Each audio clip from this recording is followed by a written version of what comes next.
السلام علیکم دوستانو. پرون مونږ دال زال را لیکلی وو او نن به انشاءالله سین شین صاد ضاد لیکو. نو سین به څومره لیکو او څو نقطو والا به یې جوړو او شین صاد ضاد. راځئ مونږ سره. سین داسې به کراس قلم کیږدو، داسې به نری دې طرف ته راځو، بېرته به کراس داسې نیغ. ټیک شو، بېرته دې کرښې ته به راورسېږو.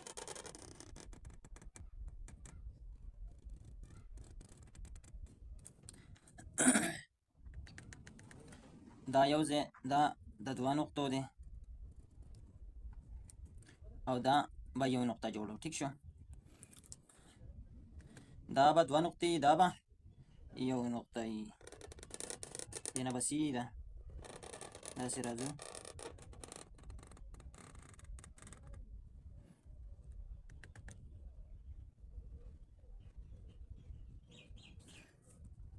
دا سین شو. شین به څنګه لیکو؟ شین دغسې به جوړ کړو. دا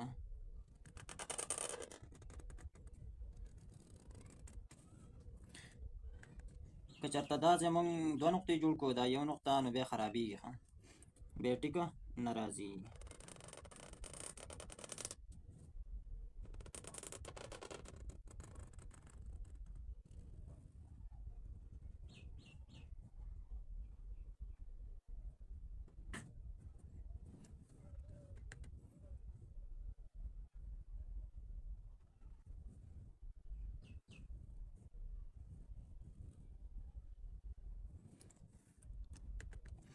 ټکي داسې لږ چوت کراس دا ټکی به وکړي، دا ګوټ یې نه د دې ګوټ نه بل داسې راشي.